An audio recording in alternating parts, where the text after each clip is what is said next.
Oltre 3 milioni e mezzo di esemplari venduti nel corso delle sue precedenti 4 generazioni. Giunti alla quinta nel 2023, Lexus RX cambia del tutto. Cambia fuori, cambia dentro, ma cambia anche sotto, perché come vedremo la piattaforma è la nuova TNGA-K modulare che permette all'intero gruppo costruttore di dar vita a vetture di tutti i segmenti possibili, dalle city car a SUV di extra lusso, proprio come la protagonista di questo nostro nuovo test drive in collaborazione con gli amici di Amicar Bari. Scolpita e aggressiva, ma senza esagerare, Lexus RX 2023 resta ancora una volta tra i pochi SUV davvero eleganti del mercato. L'anteriore si caratterizza per la calandra clessidra, che gioca tra superfici piene e vuote, richiamando l'aerodinamica dell'elettrificato. Aerodinamica che si ritrova anche nelle appendici a contrasto sulla verniciatura Sonic Platinum e nei fari a punta di freccia, sia nella forma esterna che nella configurazione della firma luminosa, ovviamente full LED con abbaglianti adattivi. Nella vista laterale è stata decisamente rinnovata, mantenendo però gli elementi che la rendono ancora riconoscibile. Passarote e superficie del cofano motore muscolosi, muso lungo con l'abitacolo spostato al posteriore e il tetto sospeso con un sapiente gioco di cromature e nero lucido. Tutti da 21 pollici cerchi, bicolore nell'allestimento executive della nostra prova, con delle superfici piatte che migliorano la resistenza all'aria. Le portiere integrano delle finte maniglie che non si estendono al momento dell'apertura, ma che fuori e dentro hanno semplicemente un pulsante che aziona elettricamente serratura e chiusura centralizzata. Ma è nel posteriore che RX 2023 viene stravolta. Un tetto spiovente e a sbalzo, uno spoiler importante e soprattutto l'illuminazione LED integrata in un'unica fascia che unisce due estremità che ricordano le ali di un'aquila, con tanto di effetto piume tridimensionali.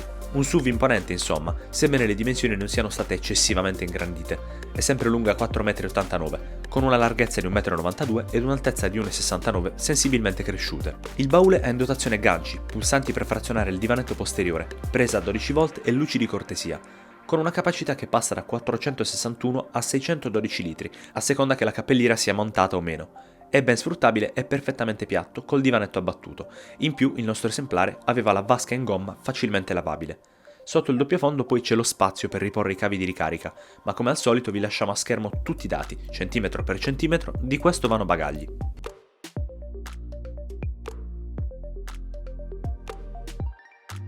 Insieme all'ammiraglia LS, con RX parliamo dell'apice della gamma Lexus e oltre all'aspetto esterno decisamente elegante, anche l'abitacolo alza l'asticella con una cura del dettaglio che ci si aspetterebbe solo da un segmento così premium. Appena si entra a bordo la vista viene catturata da una plancia elegantissima con onde su 3 livelli e ovviamente questa pulizia viene accompagnata dall'attenzione anche qui magnetica di un grande schermo da 14 pollici dell'infotainment che insieme al piccolo selettore del cambio automatico ECVT è stato strategicamente inclinato verso gli occhi del guidatore.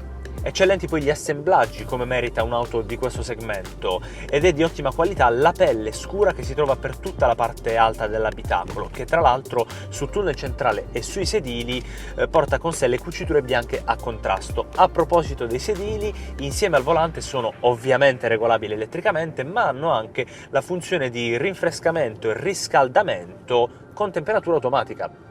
Il tunnel centrale poi, in cui sono incastonati il piccolo selettore dell'ECVT e altri pulsanti, è rivestito in una bella superficie in radica lucida, mentre dietro il volante, che ha le giuste dimensioni, ci sono i paddle che in modalità ibrida vanno a controllare simulando le cambiate di questo cambio ECVT, mentre in modalità 100% elettrica permettono di regolare i vari livelli di frenata rigenerativa. Ma un aspetto così scolpito, quanto spazio offre effettivamente all'interno?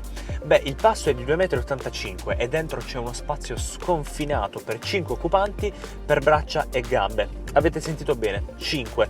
Infatti dietro non abbiamo un tunnel centrale che ospita un albero di trasmissione, perché sì, l'auto è a trazione integrale, ma lo è perché sull'asse posteriore è montato il motore elettrico, quindi il pavimento dietro è piatto e permette tanto spazio e un ingresso a bordo ottimo per 3 occupanti, nonostante quella che potrebbe sembrare una linea fin troppo aerodinamica, quasi da coupé, per il tetto nell'esterno.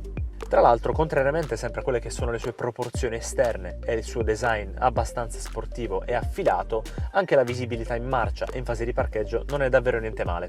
Tantissima la tecnologia per comfort e sicurezza. Il grande schermo da 14 pollici centrale integra un infotainment fluido e rapido nell'utilizzo, completo di navigazione, assistenza alla guida e connettività wireless con Apple CarPlay e via cavo per Android Auto. Integra il controllo del clima trizona con 2 rotori a dir poco scenografici e racchiude anche la visuale della retrocamera dall'ottima definizione.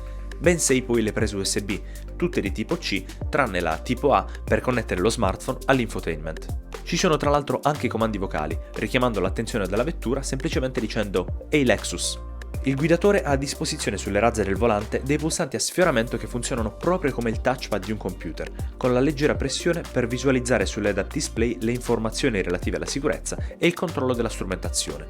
Nonostante quindi i 14 pollici dell'infotainment siano tanti, alla guida non abbiamo mai dovuto guardarlo. A proposito di sicurezza, ADAS come cruiser attivo, sensore dell'angolo cieco e mantenimento di corsia sono tarati in maniera ottima e vengono accompagnati dal rilevamento della stanchezza del guidatore, lettura dei cartelli stradali, frenata d'emergenza e rilevamento del traffico sia posteriore che anteriore. Una gamma completamente elettrificata per questa RX 2023 che si può scegliere in 2 varianti full hybrid e una plug-in. Partendo dalla 350H monta un 2005 benzina full hybrid abbinato a 2 motori elettrici con una potenza complessiva di 250 cavalli. La top di gamma è la RX 500H Turbo con un 2004 benzina abbinato ad un automatico a 6 rapporti invece che all'ECVT e 2 motori elettrici per una potenza complessiva di 371 cavalli, per poi arrivare alla versione intermedia protagonista della nostra prova. La RX 450H Plus è come detto la plug-in della gamma 2023, 2005 benzina 4 cilindri da 185 cavalli e 2 motori elettrici sincroni a magneti permanenti, all'anteriore da 182 cavalli e al posteriore da 54, con una potenza totale di 309 cavalli e una coppia di 227 Nm in benzina e 390 in elettrico. La RX 450H Plus stacca lo 0-100 in 6,5 secondi, con una punta di 200 km/h.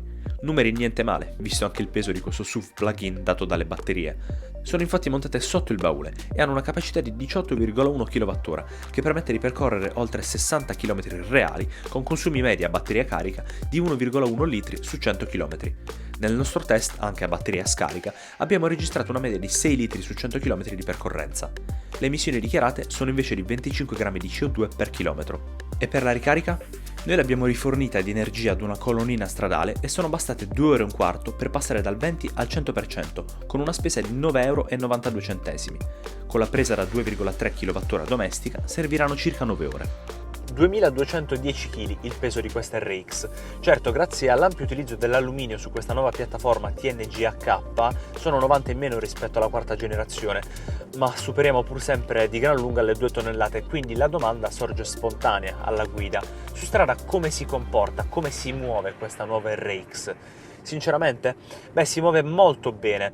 Certo, l'auto non è sportiva, è pur sempre un SUV, quindi il mood è quello di un viaggio confortevole, ma credeteci, se le sospensioni sulle parti più sconnesse, ecco, tipo questa, vediamo un po', assorbono molto bene le asperità, in curva ci ha stupiti. Anche alle alte andature, infatti, non si è mai scomposta. E poi non c'è che dire, oltre le sospensioni ci pensano la tecnologia e l'abitacolo ben insonorizzato a coccolare veramente tanto chi guida.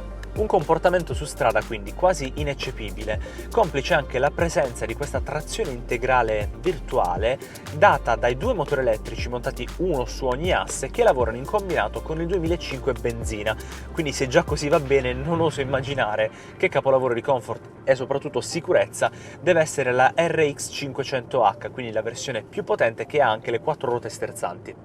Ma torniamo a parlare della motorizzazione che stiamo testando, quindi la 450H+. È una plug-in hybrid, quindi neanche a dirsi, l'erogazione è fluida e costante, infatti abbiamo una coppia istantanea, tutta e subito, in modalità 100% elettrica, ma ugualmente fulminea anche in modalità ibrida, e no, purtroppo non la si può mai guidare in modalità 100% termica. A proposito quindi delle modalità di guida, sono diverse. Come vi ho detto ci sono le 2 modalità, quindi ibrida o 100% elettrica a seconda seconda della quantità di carica all'interno del pacco batterie, controllabili manualmente con un pulsante per passare quindi da ibrido a elettrico, oppure automaticamente, in cui l'auto fa una radiografia, diciamo l'RX, perdonatemi il gioco di parole, del nostro stile di guida e delle condizioni di guida nel traffico. Oltre a queste però ce ne sono altre, infatti l'ECVT lo si può portare in modalità sportiva, quindi portandolo verso il basso, c'è un pulsante che regola il setup della vettura in modalità, chiamiamola off-road, ma con i cerchi da 21 pollici noi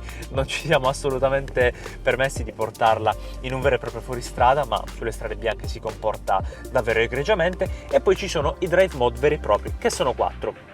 Infatti, andando nella finestra dedicata alle impostazioni del veicolo, qui nell'infotainment, nella pagina dedicata alle modalità di guida, possiamo selezionare Normal, Sport o Eco, ma anche Custom, quindi una modalità di guida personalizzata attraverso cui andare a settare il gruppo propulsore, quindi Normal, Sport o Eco, o ancora lo sterzo in Sport o Normal, e infine la risposta dell'aria condizionata in Normal o Eco. Lo sterzo della nuova RX è preciso, dal feeling solido ma per nulla pesante. Il raggio di sterzata poi è invidiabile, praticamente da auto cittadina, è stato qualcosa di sorprendente. E se vogliamo, anche le dimensioni di questo volante perfettamente circolare ne permettono un comando sempre sicuro e confortevole. Parlando poi invece dei freni, due sono i capitoli di cui dobbiamo discutere insieme. In primis la potenza frenante, le pinzate sono sempre potenti e sicure. Parlando invece del suo lato ibrido, sì, come anticipato, dai pedal si può controllare il livello di frenata rigenerativa, ma proprio sul pedale c'è una fase iniziale di rigenerazione che però è quasi impercettibile rispetto alla fase mordente proprio sui freni, quindi un ottimo lavoro. Un'auto quindi capace di grandi numeri, questa Lexus RX 2023, numeri come quelli che vi abbiamo dato nel corso di questo test drive che purtroppo volge al termine, non prima però di comunicarvi alcuni tra i suoi numeri più importanti, cioè i prezzi. Infatti in versione 350h, la full hybrid, parte da 81.000 euro, si sale a 90.000 euro di partenza per la 450h Plus, con la configurazione di questo nostro test drive insieme agli amici di Amicar Bari, che arriva a 91.500, l'unico optional dell'allestimento Executive in prova è infatti la verniciatura Sonic Platinum. Ora però vogliamo sapere da voi i vostri pensieri, scriveteceli qui sotto nei commenti, e per voi è gratuito, non costa di certo 91.500 euro lasciarci un like, ma per noi è molto importante, così come è importante, se vi va, che vi iscriviate al nostro canale cliccando sul campanello per ricevere tutte le nostre prossime notifiche. Io vi ringrazio per aver visto questo video, ringrazio nuovamente gli amici di Amicar per averci fatto provare questa bellissima RX 2023 e vi ricordo di seguirci anche sulle nostre piattaforme social e sul nostro sito web. Trovarci è semplicissimo, vi basterà scrivere wedrive.tv.